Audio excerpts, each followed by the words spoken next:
All right, so let the investigation begin.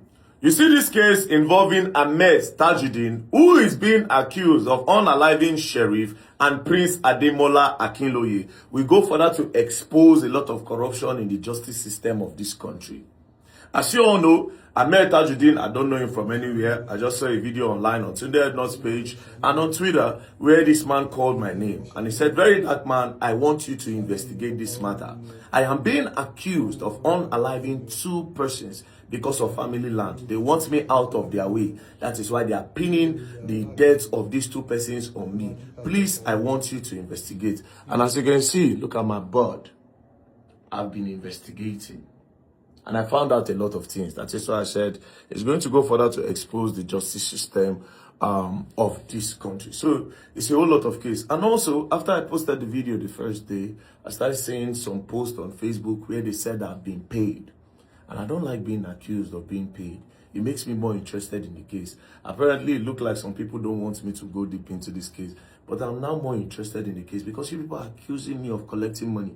And I don't like that. Right? So now let me tell you about my investigation.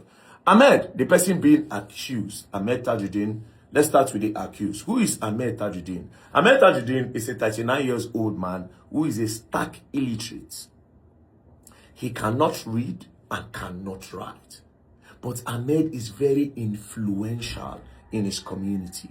I'll tell you about the community, right? Ahmed is very influential.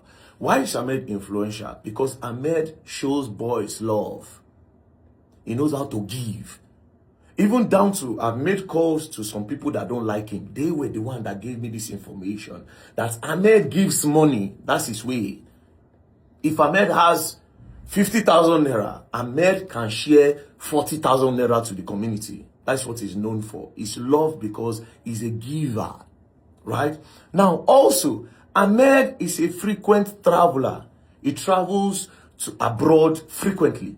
Right? From his travel history submitted by the immigration just between 2023 when this investigation started to 2024 when the investigation ended the first time, you could see that he travels a lot. Like in this case, he departed Nigeria on the 13th of March 2023 and he came back to Nigeria again on the 30th of March 2023. Right? He spent like, let's say, 27 days, right? Then in another case, he traveled again and came back on the 9th. This place that is omitted, I will point it out. Then you can see again, let's go down to 2024. He traveled on the 14th of April 2024. He came back 2 months later. Then he traveled on the 10th of July 2024. Then he came back November 2024. So you can see Ahmed is a frequent traveler. You can also look at his international passport. If you look at his international passport, you can see a stamp that he traveled on the 20th of October 2022. So Ahmed is a frequent traveler. He travels abroad a lot. Even has an address in the UK, in London. So he travels a lot, right? So Ahmed, his profile is that Ahmed is a stark illiterate that is loved on the street. You understand? Because he gives. And he's also a frequent traveler. Also, Ahmed is like a thug. Because of the influence he controls, Ahmed is like a thug.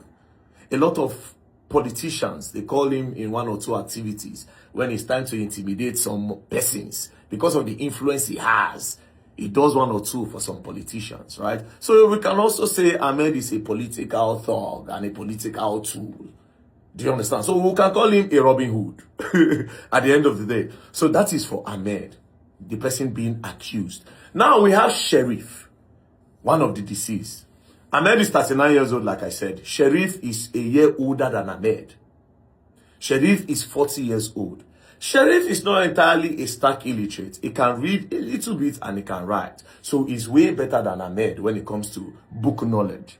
But Ahmed and Sheriff were close at some point. Very, very, very, very close.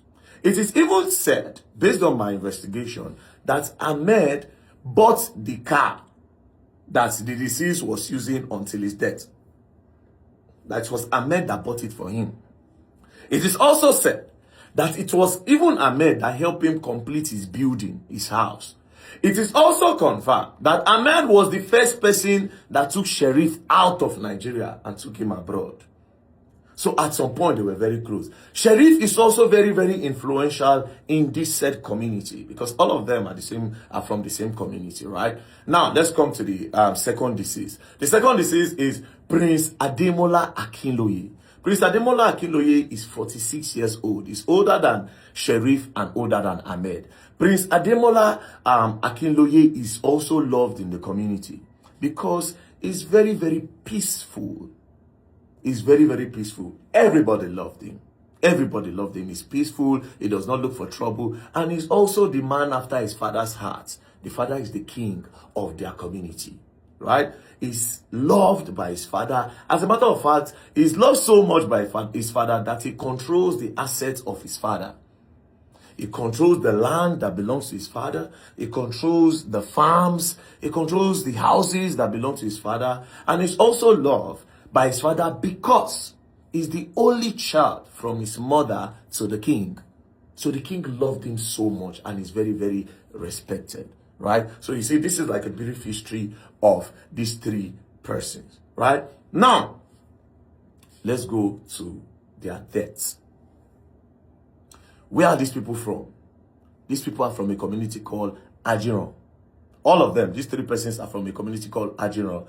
The community called Ajiron is a developing neighborhood located along Lekki-Epe Expressway. It is very, very close to Chevron, Agungi, and Ikota.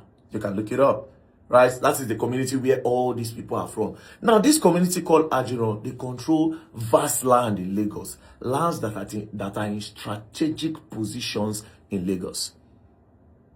It is even said that they were the one that sold Pinnock, according to my findings. That it is them that sold Pinnock. A lot of estates in Lagos that are on the island. That is this community that sold those lands to them. So the community controls a lot of lands. And this land money is big. Do you understand? And because of this land money, it created a little bit of division in the community, right? Between the leaders of the community, Ahmed, and some other persons, right? Now, who was Ahmed? Ahmed, like I said, was a stark illiterate. This community was being run by some leaders. This community, Ajiron, was being run by some leaders. Because of the land that they control, these leaders will sell these lands and they will share the money within themselves. Then Ahmed now rose up and said, no, if you will sell anything in this community, you must share this money within the community. So that was how Ahmed rose up and fought his way until Ahmed got this influence. So it became a thing where if they sell any land, they will give Ahmed the share, and Ahmed will be the one to collect the share for the community. And when Ahmed collect, let's say they sell a land of 800 million naira, and the money goes to Ahmed, right? Ahmed will share about 600 million to the people. Like I said, Ahmed is not just loved in his community by youth. He's also loved by women, children, elderly. They love him so much, right? But he's also a bad guy because Ahmed is also said to be land grabbing. He can sell one land to 5 people. He could just collect the money. Do you understand? So this is like the profile of all of them. Now, we'll now go to the deaths of the deceased. The first person, Sheriff, he died on the 18th of April, 2023 at a community called Moba Community, 40 minutes away from Ajiron. This community is also on the island, Etiosa local government. It's 40 minutes from Sheriff area, which is Ajiron. What did Sheriff go to do? Sheriff went for a wedding. He went for a burial. He was invited for a burial, and then he went for the burial. So after the burial, he was trying to come out of the burial. That was how he was ambushed. Broad daylight. It was not in the night. So some people came and they shot him. When they shot Sheriff ran into a house. That was how they gathered him. They can't use cutlass, take knock the guy and axe. So that was how they unalive Sheriff.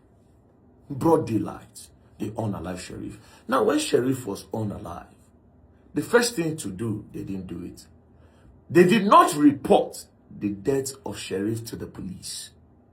They also did not do autopsy.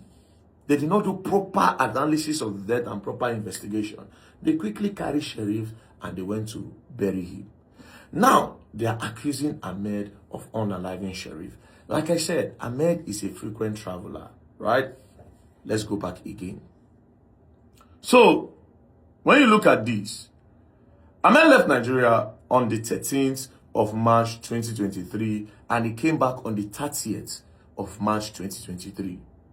The following month is April, right? Ahmed then traveled on the 16th of April. Ahmed then traveled on the 16th of April 2023. Then Sheriff was unalive on the 18th of April 2023. Ahmed was not around, but that time was too close. 2 days after Ahmed left, that was when they unalive Sheriff. And if you remember, I said they were having a little bit of a problem. They were having a little bit of a problem because the rumors was that Sheriff left Ahmed camp and went to the other camp that are against Ahmed. Do you understand? So on the 16th, Ahmed left. On the 18th, Sheriff was unalive at a community called Mobile Community. But Ahmed was not around, right? Now, let's go to the next person. Prince Ademola Akinloye. Prince Ademola Akinloye was unalive on the 26th of August 2024 at Chevron. He was leaving the farm. This prince own is very, we'll come back to my whole story on his own, right? So, Prince Ademola Akinloye was unalive on the 26th of August 2024 at Chevron. He was leaving his farm when his car was hit. While he was leaving the farm, somebody came to call him at the farm. So he was leaving the farm. That his older brother is calling him. So he was leaving the farm, and that was how Korope hit him from the back. So when Korope hit his car from the back, he came down from his car to look at the damage. Then the boys in the Korope now shot him. When they shot him, it was like say the prince get protection. Spiritual protection. So the bullet did not enter the prince. Broad daylight. So the bullet did not enter the prince. That was how these people came down. When they saw that the bullet did not enter, they shot him, he didn't. That was how they started again. Same pattern, almost same pattern as what they did to Sheriff. So this is how these two persons was unalive. So Prince Ademola Akinloye was unalive on the 26th of August 2024. Where was Ahmed when he was unalive? Based on the investigation reports by the immigration, as you can see, Ahmed in 2024, this is travel history, will go down. On the 14th of April 2024, Ahmed left Nigeria and came back on the 16th of June. Came back on the 16th of June 2024. Ahmed also traveled again on the 10th of July 2024, right? Then he came back on the 9th of November 2024. He traveled on the 10th of July. This person died on the 26th of August. So apparently, Ahmed was not even around when Prince Ademola Akinloye was unalive. Ahmed was not around at all. But then again, it still does not mean that Ahmed no fit send boys made a good one. So this is the part where the investigation is going to start. So in this first video, I just decided to give you a brief history of this guy. So it has been established that Ahmed was not even around when these two people was unalived. Do you understand? Ahmed was not around. But then again, with the kind of influence that Ahmed has, it's still possible that he said people, or maybe he didn't. Do you understand? So you cannot entirely take it off. Ahmed is influential. He has a lot of money. He throws them around. He shares money in the community. People love him. XYZ. You know, these other persons too. So it's possible that Ahmed sent people. It's also possible that Ahmed does not know anything about it, right? And also, it has also been established, even in his passport, that Ahmed is a frequent traveler. Ahmed goes in and out. He travel. So while you are also thinking that why did Ahmed travel 2 days before Sheriff was unalive, you should also think that Ahmed traveled on the 13th of March and came back 27 days later. So that tells you that this person travels a lot. Do you understand? And then went on the 16th, came back, so he travels a lot. As a matter of fact, you can say he spends 6 months abroad and 6 months in Nigeria, because if he goes, he stays long, then he comes back. He stays long, then he comes back. It's not a straight 6 months, but when you calculate, you can safely say he spent 6 months out, 6 months back. So establishment is that Ahmed was not around when these two persons was unalive. But however, with the kind of connection he has, If he wants to do it, he can still do it. He can still send boys to do it. So you cannot entirely take him out. So the next phase will continue. I just want you to understand that he was not around. But again, it still does not mean that he can still not do bad because of the connection that he has. Peace and love. Don't play. Wait for the next round.